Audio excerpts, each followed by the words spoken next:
Hello and welcome to another video. Today we'll be discussing about this interesting and weird Meepcity Impersonation account. For those unaware, Meepcity is a popular experience on the platform that allows users to build their own virtual homes, interact with other players in the game, and customize their avatars. During its peak, it was one of the most popular experiences on the platform, with it the first one to reach 1 billion visits. It also received many Bloxy awards, though this statistic has now been reached and exceeded by many other experiences. The developer behind Meepcity is Alex Neutron, who had previously worked on another popular experience named Dodgeball. For people first being introduced to Meepcity, it may just sound like any ordinary Roblox experience, though for people who know Meepcity, it's known for another thing that is not so good. The other thing being the parties feature. In essence, it allowed users with the Plus membership to host parties within their houses. It was likely originally intended to help boost interaction between users, though over time, the feature ultimately garnered itself and the experience a bad reputation due to the inappropriate content that would be included within these parties. And eventually, sometime during 2022, the experience was forced to remove the feature after being put into review by Roblox moderative team.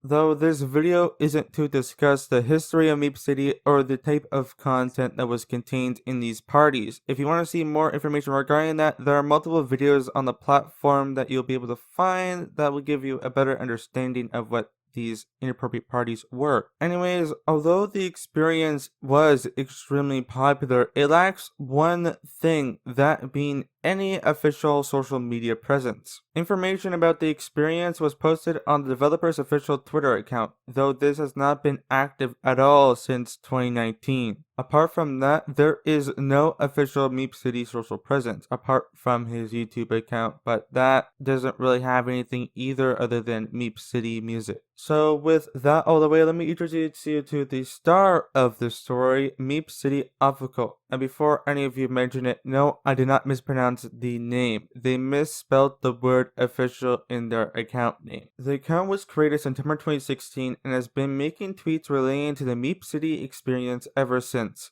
Though, unlike parody accounts that at least somewhat indicate that they're illegitimate, it appears that this Meepcity impersonation wants the user base to really believe that they're the official deal. This includes in the announcing of new features that are quote-unquote planned to be introduced, like the supposed Meepcity capsules feature revealed on the account October 12th. Though for you Meepcity fans, it has yet to be introduced to the experience despite being multiple months since it was first revealed. They've additionally even made tweets stating that they're hiring, though this appears to only be limited to server staff, which is coincidentally the only role that likely wouldn't require the person to have access to the Roblox studio file or the back-end development things behind Meepcity. It makes me wonder, what things do they ask people who actually decide to follow through with actually attempting to become server staff? But apart from that, the most interesting thing has to do with their multiple statements they have made regarding different situations throughout time. In this video, I'll quickly go over the official quote-unquote statements to the party situation, Green Lego Cats video, and Creecraft's video.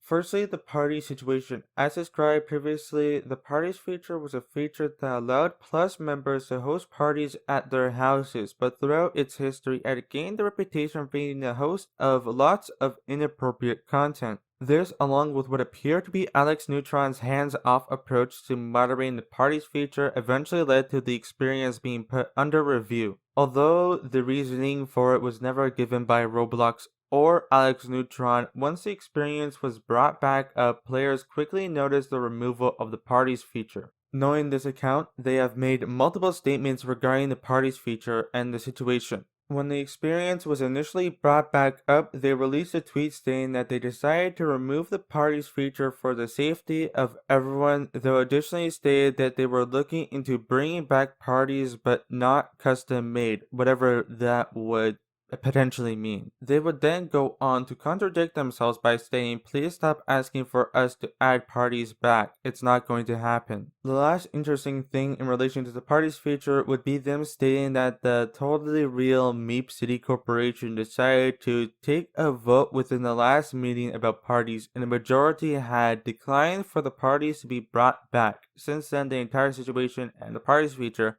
has not been mentioned since.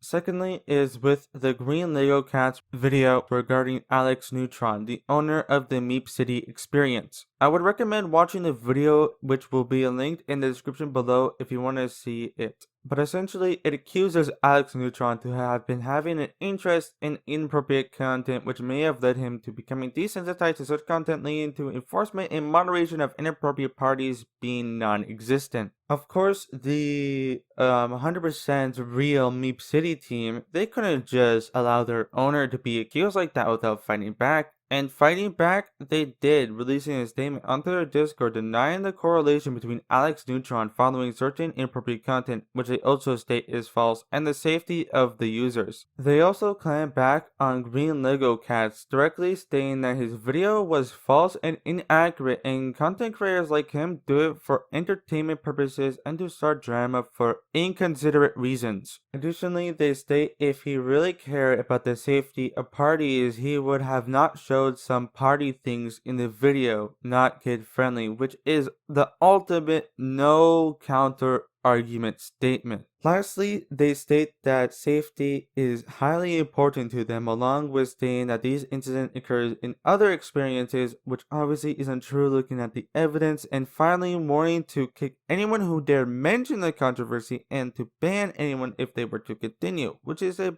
best way to deal with controversies. Additionally, they decided to add a censor bot later on to block such messages relating to the controversy. As we can see, the Meepcity official, or should I say official team, are experts with dealing with controversies. So let's see them deal with the last situation regarding Creekcraft's video. Like the previous one, I additionally recommend watching the video 2 on the topic, but essentially he revisits the experience a year after the removal of the parties feature to see if there's still inappropriate content. In short, inappropriate content was found, though not at the levels that were found back when the parties feature was still a thing. Well, after the video was published, the Meepcity quote-unquote team decided to make another statement on their Discord server to discuss their thoughts. In the statement, they said that they were considering removing the avatar editor in-game due to inappropriate activity, and if such removal were to occur, it would most likely be permanent due to clothing avatar editor coming from the Roblox website. So essentially, it would have the same fate as the parties feature without the whole needing to put the experience under review by Roblox moderation first. Though if you were praying to the Meepcity official guides, another expert staff member, Leah, would hop in stating that the avatar editor being removed was not official and just an idea. They likely said this because they knew if they were to actually commit to the removal of the feature on Word, it would be way too easy of a tool to prove their fakeness to anyone who still believes they're official. Anyways, these aren't all of the interesting things that have been done throughout the past few years by this official account. For example, they made a statement regarding a supposed offer deal by an unnamed studio to purchase the game for $1 million. Coincidentally, right after the information of Welcome to Bloxburg being purchased, along with a statement regarding the experience's boombox feature after the whole audio update controversy. This is by far one of the most interesting impersonation accounts I've seen yet, mainly due to the dedication of the people controlling the account. Additionally, they don't seem to really be gaining anything from this entire ordeal. It doesn't seem like some big ploy to scam users or to pull popularity from the experience. If anything, it appears they're trying to improve the reputation of the experience, especially with all of these statements they've been making, like the ones I've been showing in this video. But yeah, Though, what do you guys think? Did you believe this awful cult account was real? Tell me in the comments below. Anyways, if you enjoyed today's video, press the like button. If you enjoy the content that I publish, make sure to press the subscribe and notification bell to be notified whenever I publish new content. Finally, I have my social links posted below where you can find more of me. With that all the way, I'll see you guys next time. Goodbye.